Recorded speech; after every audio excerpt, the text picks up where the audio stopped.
Alors, je m'appelle Olivier Pagès, je suis le cofondateur et CEO de Fly4You. On est spécialisé dans l'information embarquée sur tout ce qui bouge dans l'industrie, que ce soit des supports de manutention, des bennes, des remorques, des pièces détachées, des véhicules de chantier, actifs qui bougent, donc qui sont mobiles et qui n'ont pas de source d'énergie propre. Donc on embarque nous-mêmes notre propre énergie. Évidemment, on travaille avec des réseaux de type LP1, de type Sigfox, et c'est d'ailleurs grâce à Sigfox qu'on est venu sur ce métier. L'IoT a une grosse particularité, si je devais résumer ça en un mot, c'est le nombre. C'est-à-dire que il faut imaginer que nous, dans notre métier qui connectons, je dirais, tout ce qui bouge dans l'industrie. Qu'est-ce que ça veut dire, tout ce qui bouge dans l'industrie? Mais ce sont des millions, voire des centaines de millions d'actifs qui, un jour ou l'autre, vont être connectés. Alors, pas de suite, parce qu'on est dans un ramp-up, hein, comme on dit, on est dans une pente ascendante, mais d'ici 3, 4, 5 ans, ce sont des millions d'unités qui vont être... Et ça, qui seront connectées. Et ça, je crois que c'est une vraie... ça va changer les métiers des entreprises. Ça va changer... nous, on travaille en particulier sur 2 niveaux de valeur. En gros, le premier niveau de valeur qui est assez classique, qui est d'aider les entreprises à dire ah ben moi j'ai des actifs un peu à droite et gauche, où est-ce qu'elles sont, est-ce que je suis à la bonne température, est-ce que j'ai subi des chocs, donc c'est en gros une optimisation d'un modèle économique produit classique. Et là où ça devient extrêmement intéressant et extrêmement porteur de valeur, c'est que on convainc les entreprises que l'IoT va leur permettre de modifier leur business model, ou l'IoT peut permettre d'adjoindre une couche service à un produit, à un business model typiquement manufacturier, donc typiquement produit. Nous, on a un cas, par exemple, on connecte par exemple des tourées de câbles. Les tourées de câbles, c'est des grosses bobines de bois cerclées de métal qui servent en fait de contenant à du câble électrique. On a pris contact avec le premier producteur mondial en leur disant voilà, de notre point de vue, votre métier va être impacté par l'IoT.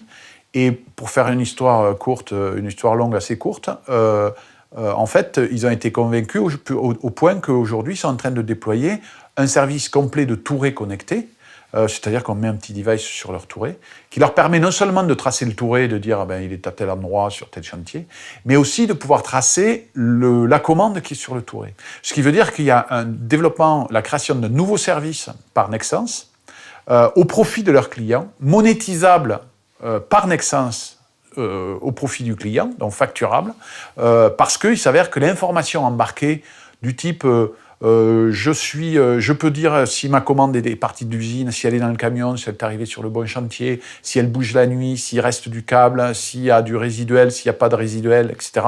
Toute cette information est très intéressante pour Nexans, mais pas que pour le client de Nexans. Et là, c'est facturable.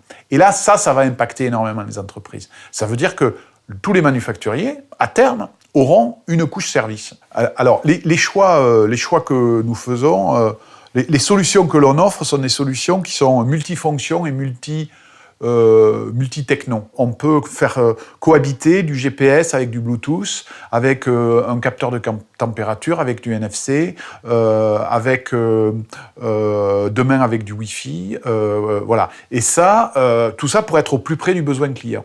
Il y a une caractéristique, je pense, une des caractéristiques majeures de Fly, c'est qu'en fait, le client se fout de la techno, il s'en moque un peu, alors même si ça lui fait plaisir au début de parler techno, in fine, ce qu'il veut, c'est remplir son besoin.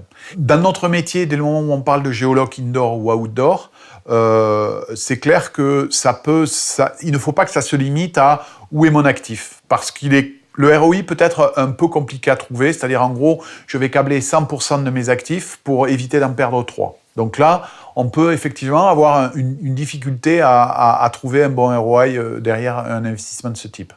Maintenant, dès le moment où on passe à la deuxième catégorie d'enjeux, où là, on choisit de créer de la valeur pour le client de notre client, là, il n'y a pas de limite. C'est-à-dire que là, on sort de la logique d'optimisation de nos actifs. Et là, on ne voit plus qu'en fait que la marchandise ou le support comme étant un moyen de créer un nouveau service. Et donc là, le ROI, il est d'autant plus rapide que la valeur est grande et que la valeur produite ou par le support connecté est importante pour le client.